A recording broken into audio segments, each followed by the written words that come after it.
Now, the VOA Special English Program, American Stories.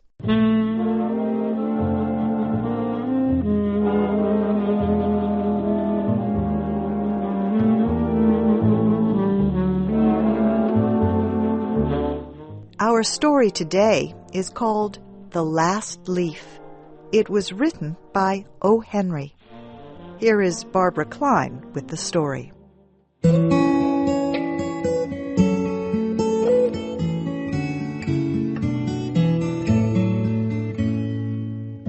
Many artists lived in the Greenwich Village area of New York.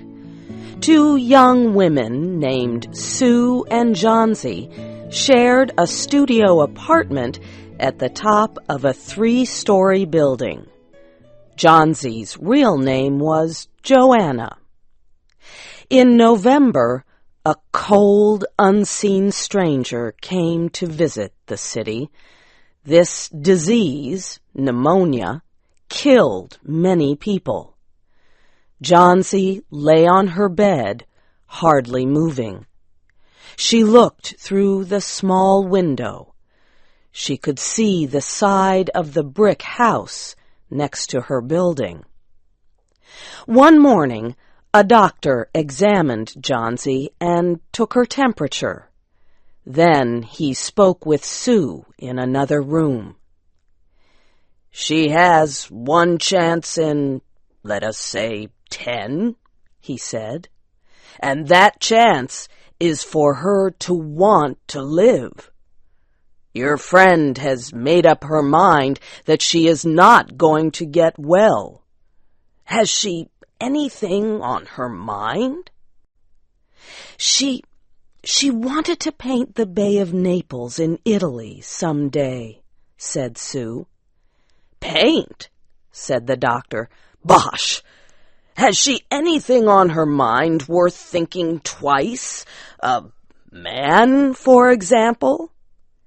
"A man?" said Sue. "Is a man worth—" "But no, doctor, there is nothing of the kind."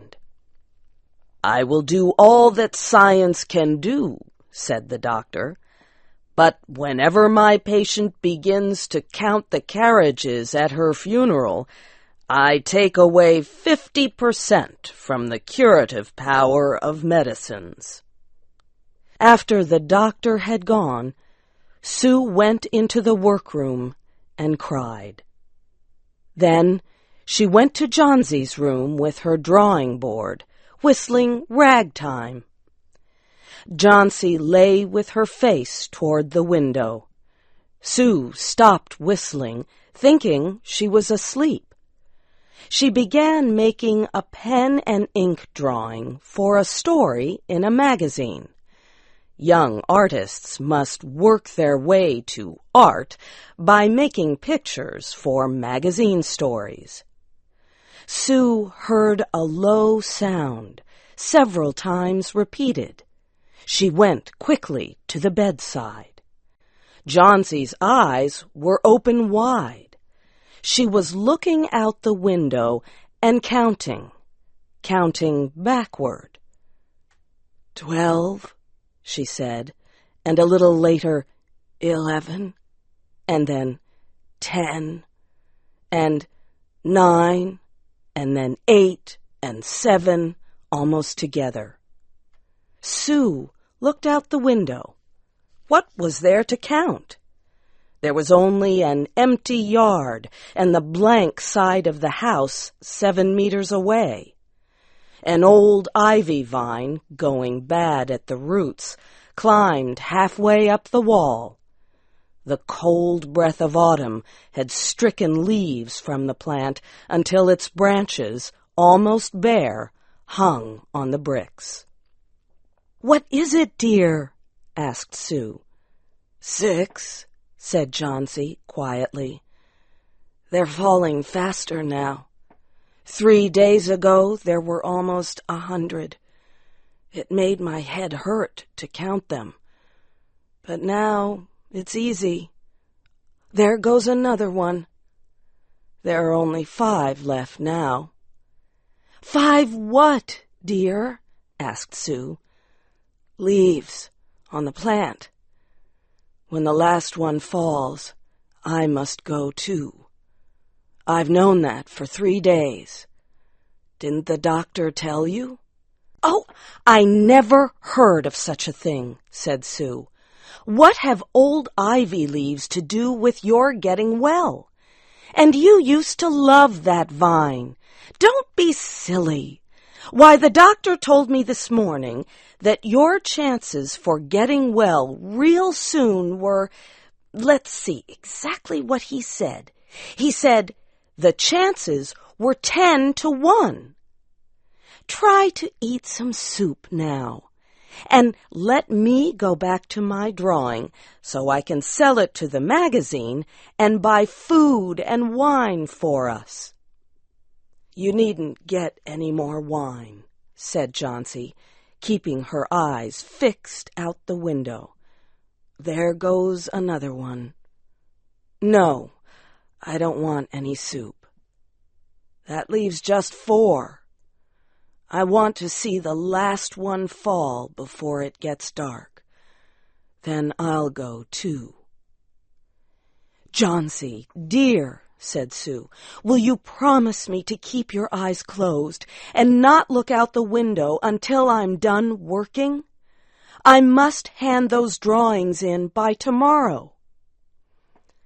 Tell me as soon as you have finished, said Johnsy, closing her eyes and lying white and still as a fallen statue. I want to see the last one fall.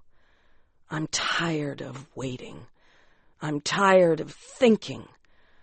I want to turn loose my hold on everything and go sailing down, down, just like one of those poor, tired leaves. Try to sleep, said Sue. I must call Mr. Behrman up to be my model for my drawing of an old miner. Don't try to move until I come back. Old Behrman was a painter who lived on the ground floor of the apartment building. Behrman was a failure in art. For years he had always been planning to paint a work of art, but had never yet begun it. He earned a little money by serving as a model to artists who could not pay for a professional model. He was a fierce little old man who protected the 2 young women in the studio apartment above him. Sue found Behrman in his room.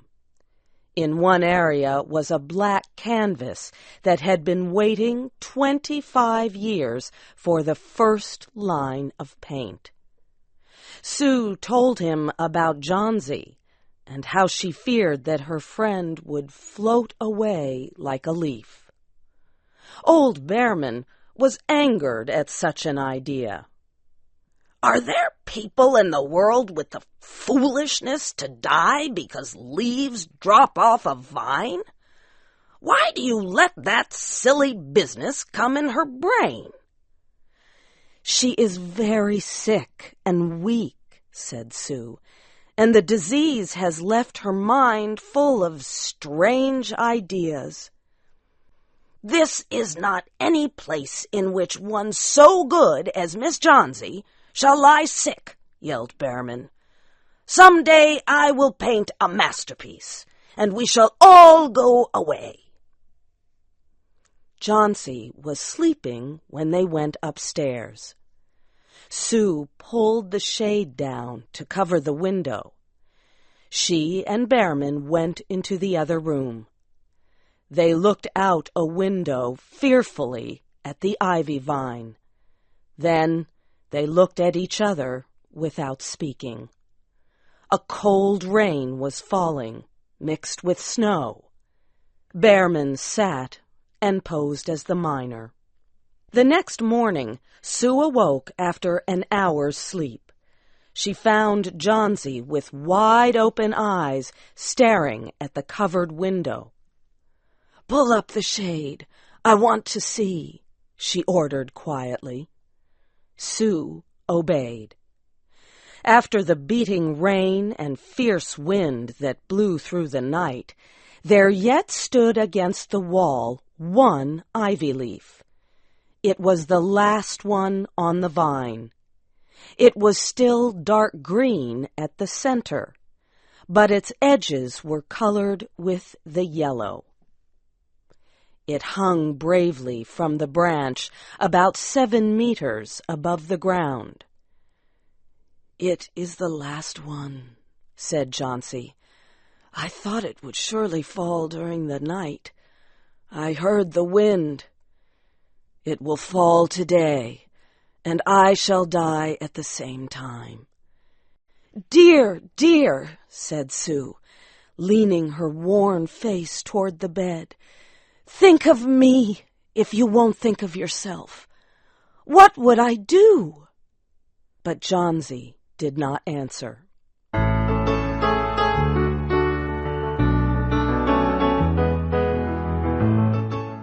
The next morning, when it was light, Johnsy demanded that the window shade be raised. The ivy leaf was still there. Johnsy lay for a long time looking at it. And then she called to Sue, who was preparing chicken soup. "I've been a bad girl," said Johnsy. "Something has made that last leaf stay there to show me how bad I was. It is wrong to want to die. You may bring me a little soup now." An hour later she said, "Someday I hope to paint the Bay of Naples." Later in the day, the doctor came, and Sue talked to him in the hallway. "Even chances," said the doctor. "With good care, you'll win. And now I must see another case I have in your building. Behrman, his name is. Some kind of an artist, I believe. Pneumonia, too. He is an old, weak man, and his case is severe. There's no hope for him, but he goes to the hospital today to ease his pain." The next day the doctor said to Sue, "She's out of danger. You won. Nutrition and care now. That's all." Later that day, Sue came to the bed where Johnsy lay and put one arm around her. "I have something to tell you, White Mouse," she said. "Mr. Behrman died of pneumonia today in the hospital. He was sick only 2 days. They found him the morning of the first day in his room downstairs, helpless with pain. His shoes and clothing were completely wet and icy cold. They could not imagine where he had been on such a terrible night. And then they found a lantern, still lighted, and they found a ladder that had been moved from its place, and art supplies and a painting board with green and yellow colors mixed on it. And look out the window, dear, at the last ivy leaf on the wall. Didn't you wonder why it never moved when the wind blew?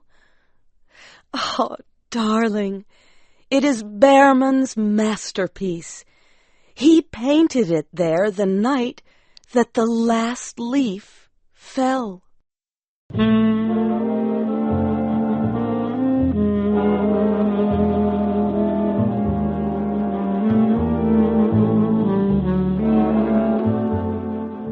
You have heard the story The Last Leaf by O. Henry.